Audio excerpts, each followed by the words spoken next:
Hi friends, എല്ലാവർക്കും നമസ്കാരം. അപ്പോൾ ഇന്ന് ഞാൻ ഹോൾ വീറ്റ് ക്യാരറ്റ് കേക്കാണ് കാണിക്കുന്നത്. അപ്പോൾ ഈ ഒരു കേക്കിൻ്റെ റെസിപ്പി കുറേ മുന്നേ കുറച്ച് പേര് എന്നോട് ചോദിച്ച ഒരു റെസിപ്പി ആയിരുന്നു. അന്ന് എനിക്ക് ഇതിൻ്റെ വീഡിയോ എടുക്കാൻ പറ്റിയില്ല. അപ്പോൾ ഞാൻ 2-3 തവണ ഉണ്ടാക്കിയിട്ട് നല്ല പെർഫെക്ഷൻ കിട്ടിയതിൻ്റെ ശേഷം മാത്രമാണ് ഇപ്പോൾ ഞാനിത് നിങ്ങൾക്ക് കാണിക്കുന്നത്. അപ്പോൾ ഈ ഒരു കേക്ക് ഞാൻ കുറച്ചും കൂടി ഫൈബറൊക്കെ ആയിക്കോട്ടെ എന്ന് വിചാരിച്ചിട്ട് നല്ല ഫൈബറുള്ള നല്ല ഗോതമ്പ് പൊടിയും അതുപോലെ തന്നെ ക്യാരറ്റൊക്കെ വെച്ചിട്ടാണ് ഞാനിത് ഉണ്ടാക്കി കാണിക്കുന്നത്. അപ്പോൾ നമുക്ക് മനസ്സിലാവുമൊന്നുമില്ല ഇത് ഗോതമ്പ് പൊടി കൊണ്ടാണ് ഉണ്ടാക്കിയിരിക്കുന്നതെന്ന്. കാരണം മൈദ കൊണ്ട് ഉണ്ടാക്കുന്ന അതേ ടേസ്റ്റ് തന്നെയാണ്, ഒരു വ്യത്യാസമില്ല. അപ്പോൾ നല്ല സൂപ്പർ ടേസ്റ്റി ആയിട്ടുള്ള ക്യാരറ്റ് കേക്ക് നമുക്ക് എങ്ങനെയാണ് ഉണ്ടാക്കുന്നതെന്ന് കണ്ടു നോക്കാം. ഒരു 1.5 കപ്പ് ഗോതമ്പ് പൊടി അങ്ങനെ വടിച്ചിട്ട് എടുക്കാൻ ശ്രദ്ധിക്കണം, കുത്തി നിറയ്ക്കരുത്. ഇപ്പോൾ 1.5 കപ്പ് ഗോതമ്പ് പൊടി ചേർത്തിട്ടുണ്ട്. ഇതിലേക്ക് ഒരു 1.5 ടീസ്പൂൺ ബേക്കിംഗ് പൗഡർ. ഇപ്പോൾ 1.5 ടീസ്പൂൺ ബേക്കിംഗ് പൗഡർ ചേർത്തു. 1 ടീസ്പൂൺ ബേക്കിംഗ് സോഡ, 1/2 ടീസ്പൂൺ ഉപ്പ് ചേർത്തിട്ടുണ്ട്. ഇനി ഇതിലേക്ക് ചേർക്കുന്നത് 1/4 ടീസ്പൂൺ കറുവപ്പട്ട പൊടിച്ചതാണ്. കറുവപ്പട്ട മിക്സിയിലിട്ടിട്ടൊന്ന് പൊടിച്ചാൽ മതി, അല്ലെങ്കിൽ ഗ്രേറ്റർ ഇല്ലേ അതിലൊന്ന് ഗ്രേറ്റ് ചെയ്തിട്ട് ഒന്ന് അരിച്ചെടുത്താൽ മതി, വലിയ കഷ്ണങ്ങളില്ലാതെ. ഇനിയിപ്പോൾ ഇതില്ലെങ്കിൽ ഒരു പ്രശ്നമില്ല, ഇതില്ലാതെ ഉണ്ടാക്കാം, നല്ല ടേസ്റ്റ് തന്നെയാണ്. ഞാനിതില്ലാതെ ഉണ്ടാക്കി നോക്കിയിട്ടുണ്ട്, അപ്പോൾ അപ്പോഴും നല്ല ടേസ്റ്റ് തന്നെയാണ്. അപ്പോൾ ഉണ്ടെങ്കിൽ ഇത് ചേർക്കുക. ഇനി ഇത് നന്നായിട്ടൊന്ന് തരിച്ചെടുക്കുക. ഒരു 2-3 പ്രാവശ്യമെങ്കിലും അരിച്ചെടുക്കുക. എന്നിട്ട് ഇതേപോലെ ഒരു സ്പൂണ് കൊണ്ട് നന്നായിട്ടൊന്ന് തട്ടി കൊടുത്തു കഴിഞ്ഞാൽ ആ കട്ടയൊക്കെ ഒന്ന് ഉലർന്നു കിട്ടും. ഇപ്പം നമ്മുടെ ഡ്രൈ ഇൻഗ്രീഡിയൻസൊക്കെ റെഡിയായി. ഇനി വെറ്റ് ഇൻഗ്രീഡിയൻസ് റെഡിയാക്കണം. അതിന് വേണ്ടിയിട്ട് ഒരു 3 മുട്ട എടുത്തിട്ട് ഒരു ബൗളിലേക്ക് പൊട്ടിച്ചൊഴിക്കുക. ഇനി ഒരു 1/4 കപ്പ് പഞ്ചസാര ചേർക്കാം.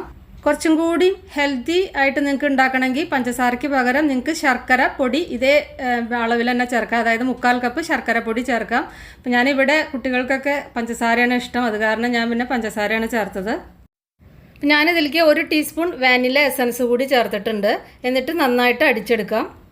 അപ്പം ഇതിന് മുന്നേയൊക്കെ ഞാൻ ഈ കേക്ക് ഉണ്ടാക്കിയപ്പോൾ ഞാൻ മിക്സിയുടെ ജാറിലാണ് ഞാനിത് അടിച്ചെടുത്തത്. അതെങ്ങനെയാണെന്ന് ഞാൻ പറയാം. അപ്പോൾ മിക്സിയുടെ ജാർ എടുത്തിട്ട് അതിൽ മുട്ടയും പഞ്ചസാരയും നന്നായിട്ടൊന്ന് അടിക്കുക. പഞ്ചസാര ഒട്ടും ആ തരി ഇല്ലാതെ നന്നായിട്ട് ഡിസോൾവ് ആവണം. പിന്നെ അവസാനമാണ് നമ്മൾ ഓയിലും കൂടി ഒഴിച്ചിട്ട് മിക്സിയുടെ ജാറിലാവുമ്പോൾ ഇട്ട് അടിക്കാൻ പാടുള്ളൂ. കാരണം മിക്സിയുടെ ജാറിൽ, പ്രത്യേകിച്ച് മിക്സിയുടെ ജാറിൽ അടിക്കുമ്പോൾ ഈ ഓയിലും പഞ്ചസാരയും കൂടി ആകുമ്പോൾ ഈ പഞ്ചസാര ഒട്ടും ഡിസോൾവ് ആവില്ല, അങ്ങനെ തന്നെ കിടക്കും. അപ്പോൾ ഓയിൽ എപ്പോഴും ലാസ്റ്റാണ് ചേർക്കാവൂ.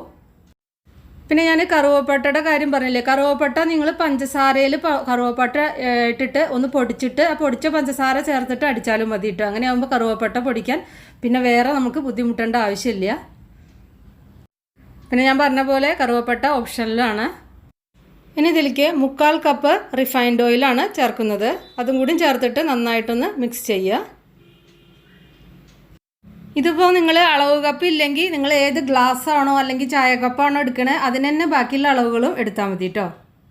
അളവ് കപ്പ് ഇല്ലാത്തവർക്കും എളുപ്പത്തിൽ ഉണ്ടാക്കാൻ പറ്റും ഇത്. പിന്നെ എണ്ണയ്ക്ക് എടുക്കുമ്പോൾ പ്രത്യേകം ശ്രദ്ധിക്കണം. ആദ്യം 1/2 കപ്പ് ഓയിൽ എടുക്കുക, പിന്നെ ഒരു 1/4 കപ്പും കൂടി എടുക്കുക, അങ്ങനെ 1/4 കപ്പ് എടുക്കുക. അതായത് ഓയിലൊക്കെ കുറച്ച് അളവ് കൂടിയാൽ പിന്നെ ആ കേക്ക് ഉണ്ടാക്കി കഴിഞ്ഞാൽ ശരിയാവില്ല. ഇനി ഇതിലേക്ക് ചേർക്കുന്നത് 2 ടേബിൾ സ്പൂൺ തേനാണ്, അതായത് ഹണി. ഇത് ചേർക്കുന്നത് ആ മുട്ടയുടെ സ്മെല്ല് ഒഴിവായി കിട്ടും കുറേയൊക്കെ. പിന്നെ കേക്ക് നല്ല മോയിസ്റ്റ് ആയിരിക്കും. ഇനി ഇതൊന്ന് നന്നായിട്ടൊന്ന് മിക്സ് ചെയ്യുക. കുറേ നേരിട്ട് അടിക്കണ്ട, കാരണം പിന്നെ ആ മുട്ടയുടെ പതയൊക്കെ പോവും. അപ്പോൾ പിന്നെ നമ്മൾ കേക്ക് ഉണ്ടാക്കി കഴിഞ്ഞാൽ ശരിയാവില്ല. അപ്പോൾ അവസാനം അടിക്കുമ്പോൾ ഒന്ന് മിക്സ് ആയാൽ മാത്രം മതി. ഇപ്പോൾ നോക്കൂ, ഞാൻ 2 ദിവസം മുന്നേ ഈ സെയിം കേക്ക് തന്നെ ഉണ്ടാക്കിയതാണ്. അപ്പോൾ ഞാൻ ഇതിലാണ് മുട്ട അടിച്ചത്, മിക്സ് ചെയ്ത ജാറിലാണ് കേട്ടോ മുട്ടയൊക്കെ അടിച്ചത്. അപ്പോഴും നന്നായിട്ട് തന്നെ വന്നിരുന്നു. അപ്പോൾ ബീറ്റർ ഉള്ളവർ ഇലക്ട്രിക് ബീറ്റർ തന്നെ യൂസ് ചെയ്യുമായിരിക്കും കൂടുതൽ നല്ലത്, കുറച്ചും കൂടി ഈസിയും അത് തന്നെയാണ്. അപ്പോൾ ഇതാ ഡ്രൈ ഇൻഗ്രീഡിയൻസും വെറ്റ് ഇൻഗ്രീഡിയൻസും റെഡിയായി. ഇനി ഇത് രണ്ടും കൂടിയിട്ട് മിക്സ് ചെയ്യാൻ മാത്രമേ വേണ്ടൂ. വളരെ എളുപ്പത്തിൽ ഉണ്ടാക്കാൻ പറ്റുന്ന ഒരു കേക്കാണിത്.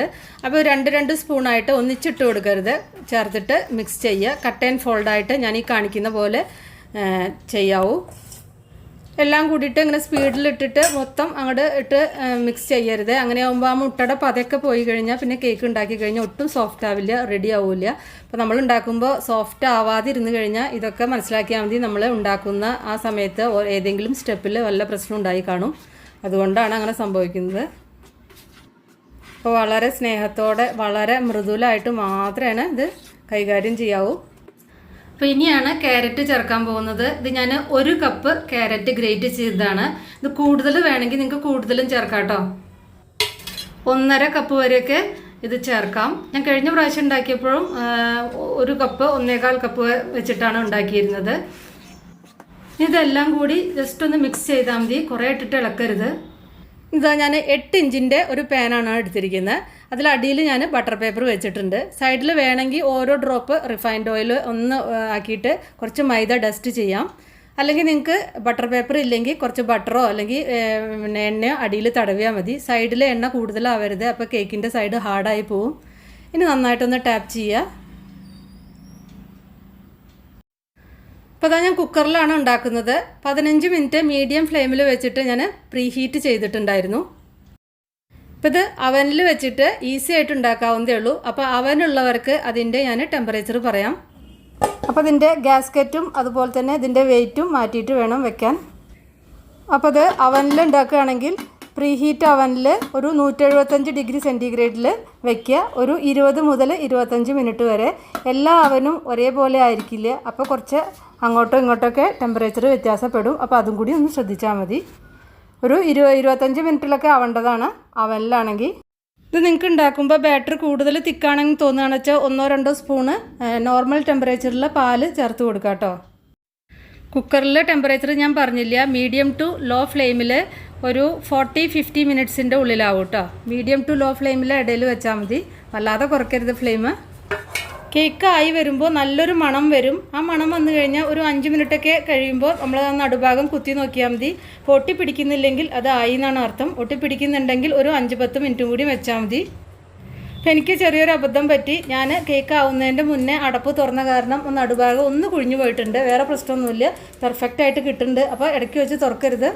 കേക്ക് നന്നായി തണുത്തതിൻ്റെ ശേഷം മാത്രമേ തുറക്കാവൂ. കേക്ക് ഉണ്ടാക്കിയതിൻ്റെ ശേഷം തണുക്കാൻ വെക്കുമ്പോൾ അതിൻ്റെ മീതെ ഒരു കോട്ടൺ തുണി വെച്ച് കഴിഞ്ഞാൽ അത് ഒരിക്കലും ഡ്രൈ ആവാതിരിക്കും. അപ്പോൾ ശ്രദ്ധിക്കുക, ഒരു കോട്ടൺ തുണി വെക്കാൻ മറക്കരുത്. കോട്ടൺ തുണി കൊണ്ട് മൂടി വയ്ക്കുക. ഇപ്പോൾ നോക്കൂ, കേക്കൊക്കെ ഞാൻ മുറിച്ചെടുത്തിട്ടുണ്ട്. നന്നായി തണുത്തതിൻ്റെ ശേഷം മാത്രം മുറിക്കുക. നല്ല പെർഫെക്റ്റായിട്ട് തന്നെ കിട്ടിയിട്ടുണ്ട്. ഇടയിൽ കുറച്ച് ആ ക്യാരറ്റും അതൊക്കെ ആയിട്ട്. അപ്പോൾ ഞാൻ പറഞ്ഞ പോലെ നിങ്ങൾക്ക് എഗ്ഗിൻ്റെ മണം കൂടുതലുണ്ടെങ്കിൽ കുറച്ചും കൂടി വാനില എസൻസ് കൂട്ടി ചേർക്കാവുന്നതാണ് കേട്ടോ. അപ്പോൾ അതാ ഉള്ളിൽ നല്ല സ്പഞ്ച് പോലെ തന്നെ ആയി വന്നിട്ടുണ്ട്. നല്ല പെർഫെക്റ്റായിട്ട് തന്നെ കിട്ടിയിട്ടുണ്ട്. ഇപ്പോൾ കുക്കറിൽ വയ്ക്കുമ്പോൾ നിങ്ങളുടെ ഗ്യാസിൻ്റെ ഫ്ലെയിമിനനുസരിച്ച് ടെമ്പറേച്ചർ അഡ്ജസ്റ്റ് ചെയ്യുക. പിന്നെ കുറച്ച് വ്യത്യാസമൊക്കെ ഉണ്ടെങ്കിൽ കുറച്ച് കൂടുതൽ നേരം വയ്ക്കുക, ആയിട്ടില്ലെങ്കിൽ. അപ്പോൾ അതൊക്കെ ഒന്ന് ശ്രദ്ധിച്ചാൽ മതി. ആർക്കും ഈസി ആയിട്ട് കുട്ടികൾക്ക് പോലും ഉണ്ടാക്കാൻ പറ്റുന്നൊരു കേക്കാണിത്. അപ്പോൾ നിങ്ങൾ ഉണ്ടാക്കി നോക്കിയിട്ട് നിങ്ങളുടെ ഫീഡ്ബാക്കൊക്കെ ഒന്ന് അറിയിക്കുക. ഇഷ്ടപ്പെട്ടാൽ ലൈക്ക് ചെയ്യാനും ഷെയർ ചെയ്യാനൊന്നും മറക്കണ്ട. അതുപോലെ തന്നെ നിങ്ങൾ ആദ്യമായിട്ടാണ് നമ്മുടെ ചാനൽ കാണുന്നതെങ്കിൽ ഒന്ന് സബ്സ്ക്രൈബ് ചെയ്യാനൊന്നും മറക്കരുത്. അപ്പോൾ ഇനി നമുക്ക് വേറെ ഈസി റെസിപ്പിയായി വീണ്ടും കാണാം. Thank you.